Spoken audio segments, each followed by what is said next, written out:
ये बात पकड़ो।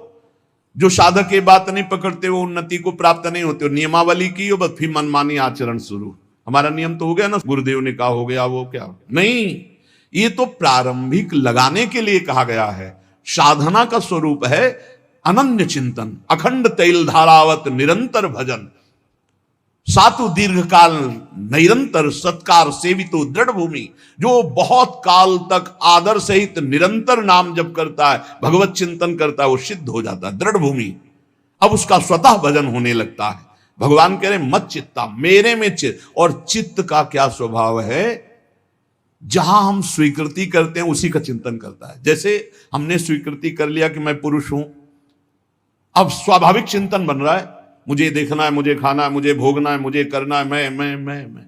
अब वो अहम सहित पूरी चिंतन वृत्ति इसी में लगी रहती। बोले भजन नहीं होता, क्यों? क्योंकि स्वीकृति गलत है। अभी स्वीकृति हो गई मैं प्रियाजू का, अब स्वीकृति में बार बार आने लगा हमारी श्यामा जो, हमारी लाडली जो, हमारी प्रियाजू, उनके सिवा कोई हमारा, चिंतन बदलने लगा।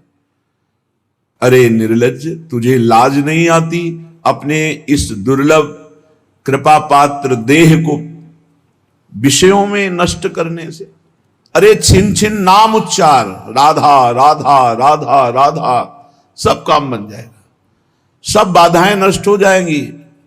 जीते विनायक शुभ शुभ विघ्न करे नहीं कोई, विघ्न करे नहीं कोई, डरे कलिकाल कष्ट भय, हरे सकल संताप हरसि हरि नाम जपत जय। प्रतिपल तू नाम जप, कोई भी बड़े से बड़ा विघ्नकारी अनिष्ट तेरा मंगल नहीं कर सकता। जिसकी जिह्वा पर नाम है तो जिते विनायक शुभ शुभ विघ्न करे नहीं कोई, क्योंकि बहुत बड़ा रक्षक नाम जिह्वा पे विराजमान है, बहुत बड़ा पहरेदार नाम है, अंगरक्षक है। नाम पाहरू दिवस निश, रात दिन जो नाम जप करते हैं उनको किसी अन्य के भरोसे, अन्य के आश्रय, अन्य की आशा पूर्ति की चाह छोड़ देनी चाहिए। तभी वो अनन्य निष्ठा वाला ये अनुभव कर पाएगा कि हर समय प्रभु हमारी रक्षा करते हैं। जो नाम जप करते हैं हर समय प्रभु रक्षा करते हैं। उपासक सोता है और प्रभु जागकर उसकी रक्षा करते हैं। गोस्वामी तुलसीदास जी की रामचरितमानस की कृति को गंगा जी में प्रवाहित करने के लिए दो ईर्ष्यालु गए तो देखा कि दरवाजे पर श्याम गौर जोरी राम लक्ष्मण जी धनुष बिल्कुल प्रत्यंचा खींचे हुए खड़े, भयभीत होकर दूसरे दरवाजे वहां भी देखा।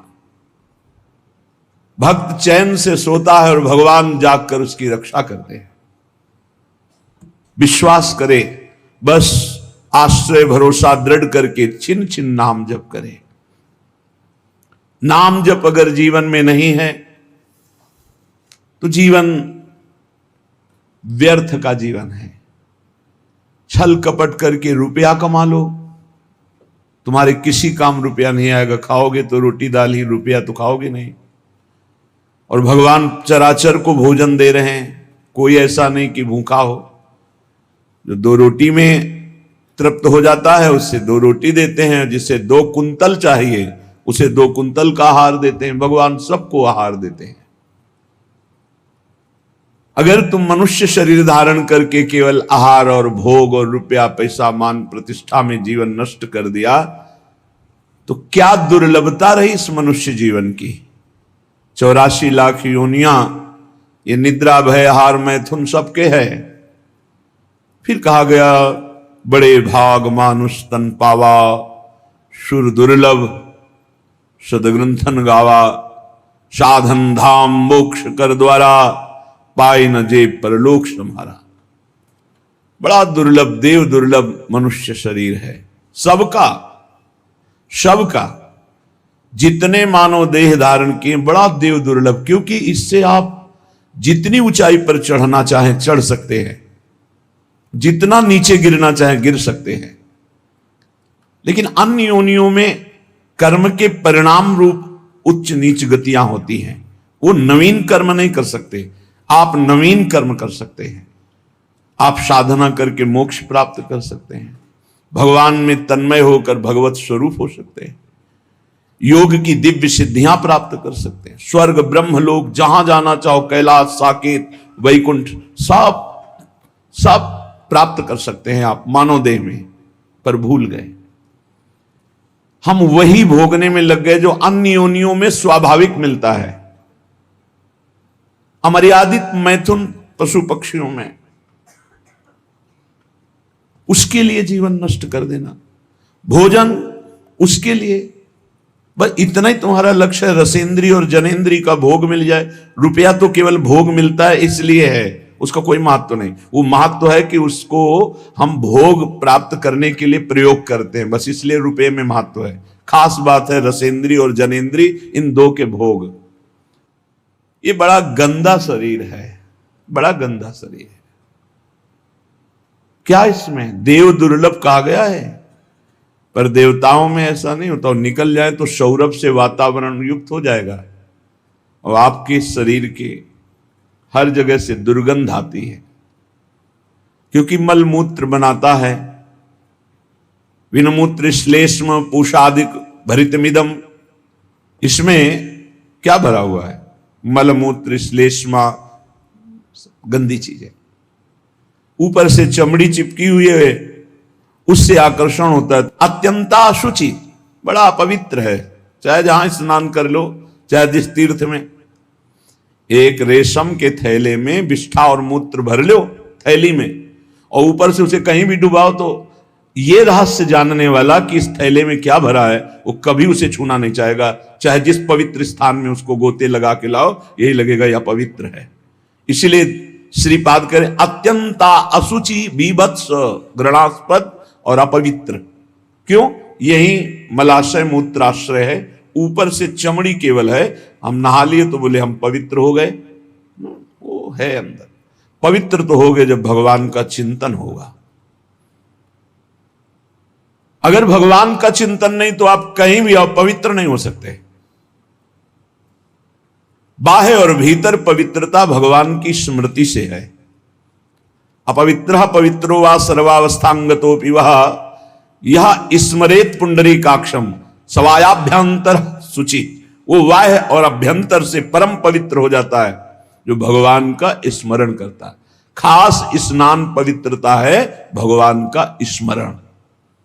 अगर बाहर से ना लिया, भगवान से संबंध नहीं, भगवत भजन नहीं, तो क्या है? चमड़ी बरधोली, अंदर तो मलई मूत्र भरा है। अत्यंता अशुचि बीभत्स घृणास्पद देहादौ नैव करचित। इस देह से अपना संबंध मत रखो। यहां संबंध की क्या बात, मैं ही हूं ऐसा माने हुए हैं।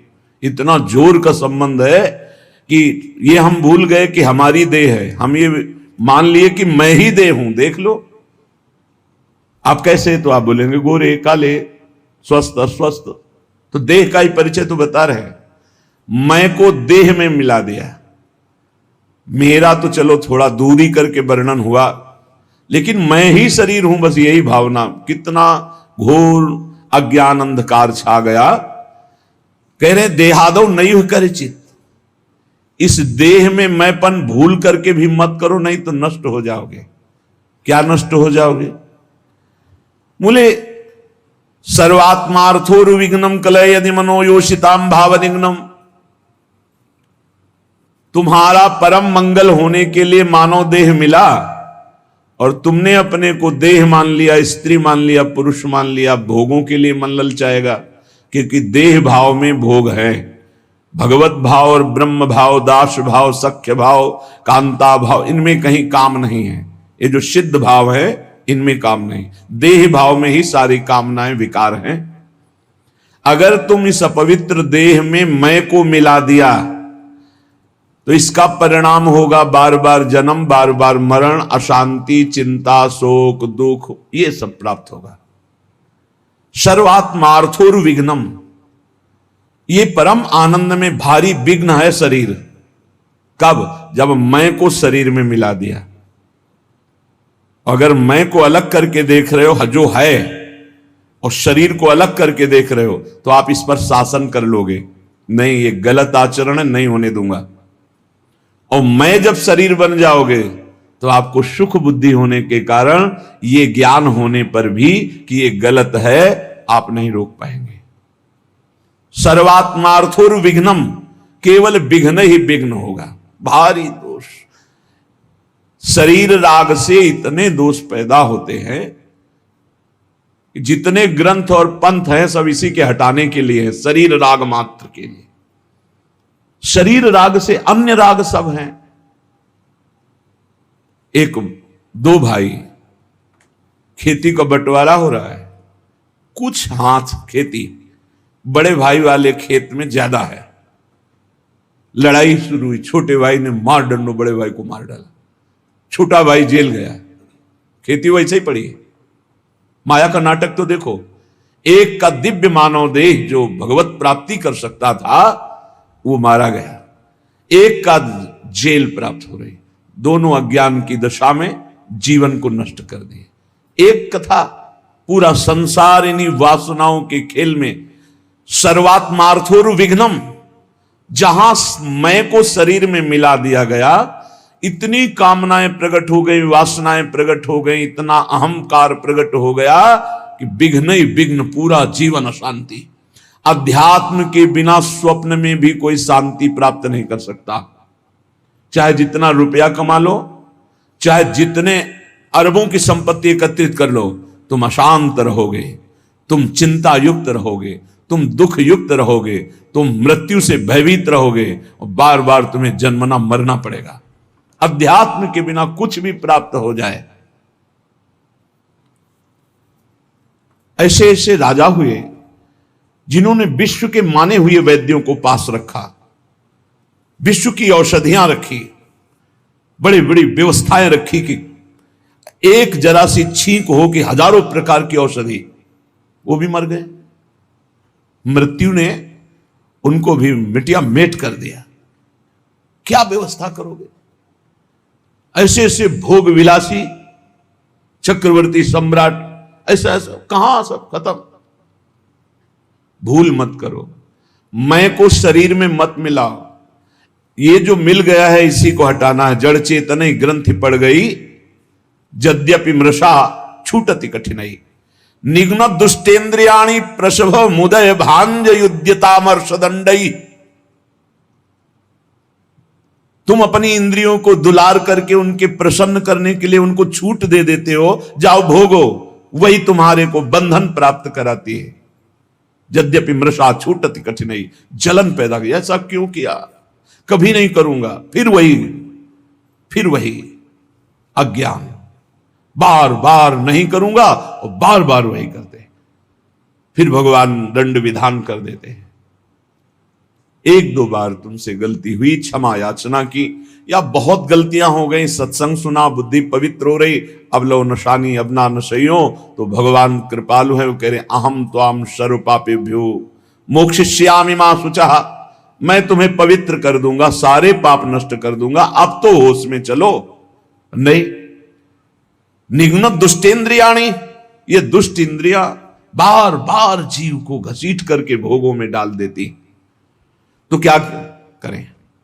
गुस्सा करो इन इंद्रियों के ऊपर, अनुमति मत दो, इनको दंड दो, उपवास करो, नाम का दंड दो, खूब नाम जप करो, परेशानी पैदा, परिक्रमा लगा, निकल जाओ गिरिराज जी की परिक्रमा में, 5-7 घंटे नाम जप करते हुए पूरी परिक्रमा, आराम आराम से, दौड़ने की जरूरत नहीं, 5-7 घंटे में आराम आराम से नाम जप कर देखो। अगर तुम्हारा उसी समय दिमाग परिवर्तन न होने लगे तो बताना। ऐसा बगीचा है संसार कि इसका मनोरंजन करने का मन हो ही जाता है, और जो मनोरंजन में फंसा हुआ आज तक नहीं निकल पाया। जब से सृष्टि हुई आज तक इस जादू के बगीचे से नहीं निकल पाया। कहीं न कहीं वो कंचन, कामिनी, कीर्ति, कहीं न कहीं वो फंसा मिलेगा। अगर आप इसे मैं को शरीर से हटा दें तो आप जीत जाए। जब तक अपने को पुरुष स्त्री मानेंगे, मैं को शरीर में मिलाए रखे, तब तक कुछ भी साधन कर लो, सवाल हल नहीं होगा। और यह होता है स्वीकृति से। स्वीकृति से बड़ा परिवर्तन सूक्ष्म शरीर पर पड़ता है आपकी स्वीकृति का। जैसे हम पहले सन्यास में थे तो स्वीकृति हो गई कि अब सन्यासी, तो स्वप्न में अपने को सन्यासी ही देखते थे। अब जब स्वीकृति हुई मैं श्री जी के चरणों का दास। अब स्वीकृति तो इस सूक्ष्म शरीर स्वप्न में यही दर्शन कराता है। जब स्वीकृति हुई मैं श्री जी की सहचरी, तो उस स्वीकृति में ना ये भेष होगा ना पुरुष शरीर होगा, वही स्वीकृति। स्वीकृति कर लिया मैं स्त्री मैं पुरुष, इसी स्वीकृति में सारे दोष बैठे हुए हैं। स्वीकृति कर लिया मैं प्रभु का दास, इसी स्वीकृति में आपको निर्दोष करने की सामर्थ्य मिलेगी। पूर्ण निर्दोष अवस्था इसी में। आपकी स्वीकृति कमजोर है। आपसे एक शब्द में कहें तो पूरा खेल स्वीकृति का है। वेदांत केवल तुम्हारी स्वीकृति को बदलता है। कौन हो तुम? बोले तुम ब्रह्म हो। तत्त्वमसि, तत् वह जो परमात्मा तत्व है, त्वम असि तुम ही हो। स्वीकृति करो। बोले अहम ब्रह्मास्मि, अहम ब्रह्मास्मि, मैं ब्रह्म हूं। स्वीकृति तो बोले अहम ब्रह्मास्मि, अहम ब्रह्मास्मि। तो क्या हुआ? बोले ब्रह्मविद ब्रह्मवि भवति, वो ब्रह्म हो गया। मैं पुरुष मैं स्त्री तो भोगी हो गया। नारकी गतियों को प्राप्त कराने वाली चेष्टाएं शुरू हो गई। खास बात समझनी, मैं को शरीर में स्थापित करना दुर्गति का कारण है। मैं को ब्रह्म में, मैं को भगवान के चरणों में, नाम में, रूप में, लीला में, धाम में स्थापित करना। मैं प्रभु का दास हूं, इसलिए अपने स्वामी का हर समय नाम जप करता हूं। मैं प्रभु का दास हूं, इसलिए हर चेष्टाएं अपने प्रभु की प्रसन्नता के लेकर बदल गया, जीवन बदल गया। जब हम प्रभु के चरणारविंद की शुद्ध शरणागति स्वीकार कर लेते हैं तो हर विधान बड़ा मंगलमय होने लगता है। एक बार गीता वाटिका गोरखपुर में अखंड नाम संकीर्तन चल रहा था। पूज्य भाई जी श्री हनुमान प्रसाद पोद्दार जी महाराज की कृपा से बहुत ही मांगलिक दिन कट रहे थे। भगवत चर्चा हो रही, अखंड नाम कीर्तन हो रहा, बड़े बड़े महापुरुष आ रहे हैं। तो बहुत से संत महात्मा भी वहीं विराजमान थे। पूरा मांगलिक, एक मिनट भी कहीं 24 घंटे में कोई प्रपंच वार्ता नहीं। गीता वाटिका में पूज्य बाबा राधा बाबा और भाई जी महाराज। रात का समय 50 फूस की झोपड़ियां बनाई गई थी जिनमें बड़े बड़े संत महात्मा आकर रुके हुए थे। तो लालटेन टंगी थी। लालटेन से कब क्या कैसा हुआ, घटना कैसे घटी, झोपड़ी में लालटेन टंगी है, तो कैसे क्या हुआ कि वो लालटेन गिरी, तेल फैला, उसमें आग फैली, वो झोपड़ी में लगी, एक झोपड़ी से दूसरी झोपड़ी, और सब संत महात्मा साधक झोपड़ियों में शयन कर हाहाकार मच गया। जल्दी जल्दी जो निकल पाए नहीं, कूद करके लोग कंबल हाथ से ढककर जो सो रहे थे उनको उठाकर बाहर लाए। बड़ा हाहाकार मच गया। प्रचंड अग्निदेव ने रूप धारण किया। अब सब झोपड़ी तंबू सब खाक हो गई, राख हो गई, बहुत सी सामग्री हो। अब जो संसारिक लोग हैं, भक्ति के आकर्षण से आए हुए हैं, उनका देखो कीर्तन और भक्ति का ये स्वरूप। भाई जी के कान तक आवाज पहुंची। भाई जी ने कहा अग्नि का आवाहन किया जाता है, आहुतियां दी जाती हैं। अग्नि साक्षात भगवान है।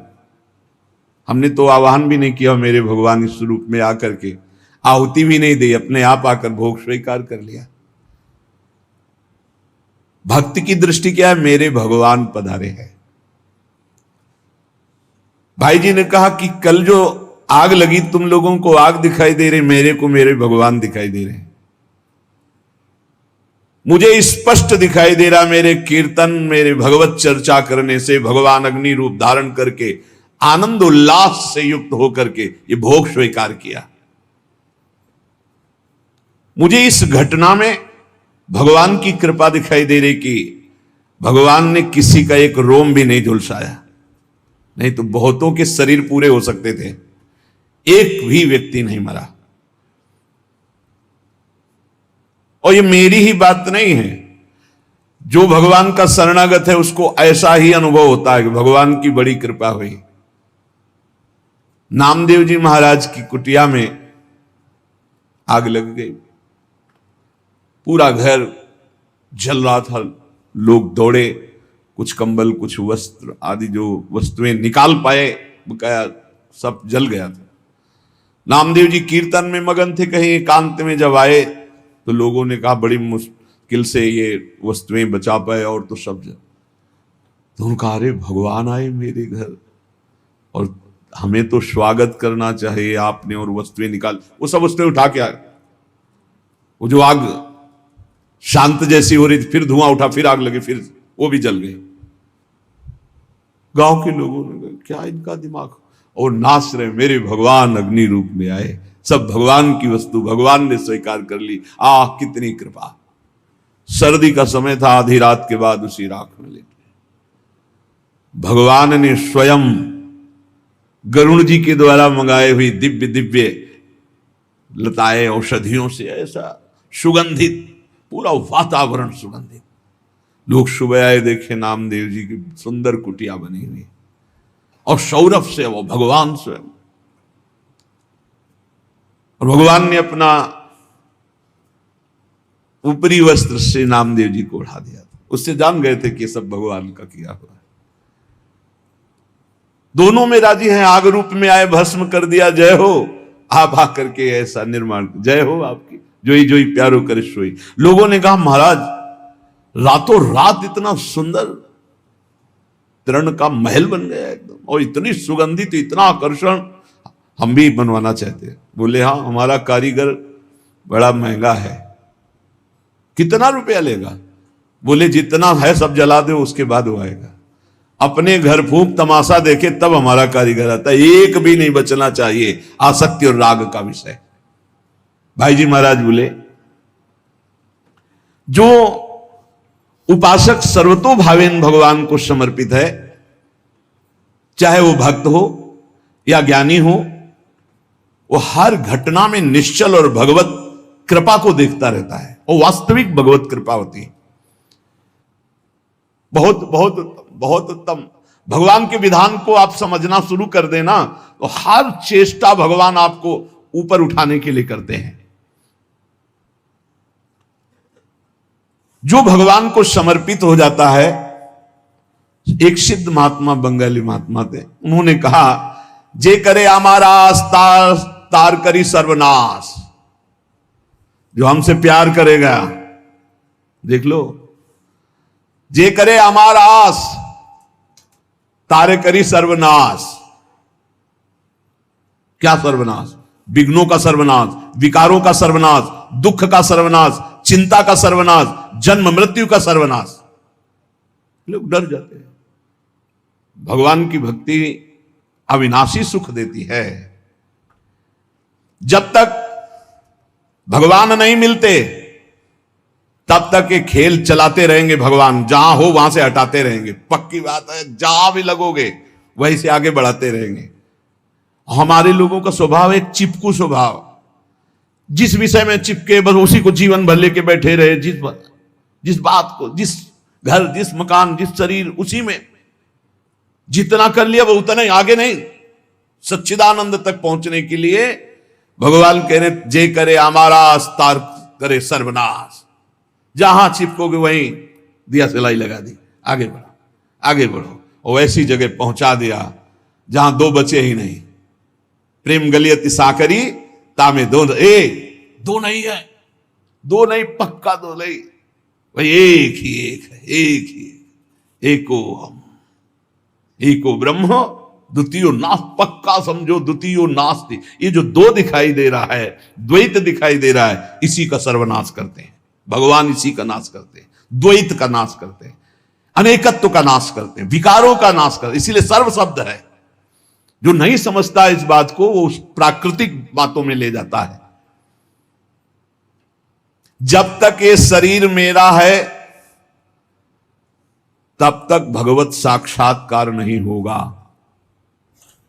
सुन लीजिए, जब तक धन मेरा है, मकान मेरा है, रिश्तेदार मेरे, नातेदार मेरे, संबंधी मेरे, भगवान की अनुभूति नहीं होगी। कल एक साधक प्रश्न कर रहे थे कि भगवान आप कहते हैं हर समय साथ हैं, कैसे साथ है, कैसे प्रमाण माने?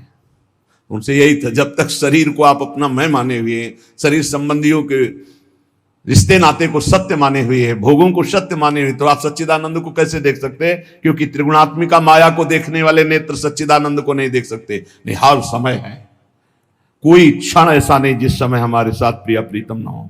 हर समय बिल्कुल एकदम नजदीक, एकदम नजदीक, ये शरीर भी नजदीक नहीं है, इतने नजदीक प्रिय प्रीतम रहते हैं। ये कब अनुभव होगा? हमें क्यों अनुभव नहीं होगा? तो गीता जी में भगवान स्पष्ट कह रहे हैं, मय्ये वमन आधत्स्व मयि बुद्धिम, मेरे में बुद्धि, मेरे में मन।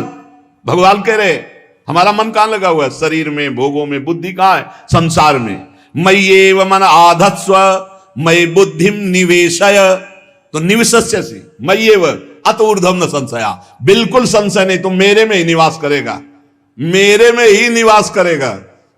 अब इस राशि को समझ ले, मेरे में ही निवास करे, मतलब तू रहेगा ही नहीं, मैं ही मैं रहूंगा, मैं ही मैं।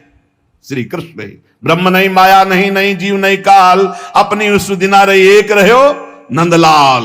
ये समझो, केवल हमारा कर्तव्य इतना है इस मानव देह को लेकर, मय्येव मन आधत्स्व मयि बुद्धिम निवेशय, मैं अपने मन को, बुद्धि को प्रभु के चरणों में समर्पित कर दूं, बस इतनी साधना है। इसके आगे की सारी बात अपने आप अनुभव में आ जाएगी कि मैं कौन है और तू कौन है। अब ये समर्पित कैसे हो? भगवान ने तो आज्ञा कर दी, मय्येव मन आधत्स्व मयि बुद्धिम निवेशय, तुम्हारा कर्तव्य है कि तुम अपना मन और बुद्धि मेरे में लगा दो। तो भगवान उसका साधन भी बता रहे हैं, बहुत जोर का साधन बता रहे हैं। मन बुद्धि भगवान में कैसे अर्पित हो? तो श्री भगवान कह रहे, मच्चित्ता मदगत प्राणा बोधयन्तः परस्परम कथयन्तश्च माम नित्यम तुष्यन्ति च रमन्ति च तेषां सतत युक्तानां भजतां प्रीति पूर्वकं ददामि बुद्धि योगम तम येन मामुपयान्ति ते तेषामेवानुकंपार्थ। साथ में ये भी है, तेषामेवानुकंपार्थ महमज्ञानजं तमः नाशयाम्यात्म भावस्थो ज्ञान दीपेन भास्वता। तेषामेवानुकंपार्थ, मेरी कृपा से। हमें क्या करना है? हमें भगवान में चित्त को जोड़ना है, ये हमारा कर्तव्य है। अंतःकरण एक ही है, उसको लक्षणों के कारण चार कहा गया है, अंतःकरण चतुष्टय, एक ही को चार रूप में कहा। जो निश्चय करने के कारण उसे बुद्धि कहा गया, मनन करने के कारण मन कहा गया, चिंतन करने के कारण चित्त कहा गया, और स्वीकृति क्रियाओं की, भोक्तापन भाव की, तो उसे अहंकार कहा गया। तो यहां मत चित्ता, भगवत चिंतन निरंतर होता रहे। सबसे बड़ी साधना अनन्य चेता सततम, अनन्य चिंतन, अनन्य चिंतयन्तो मां।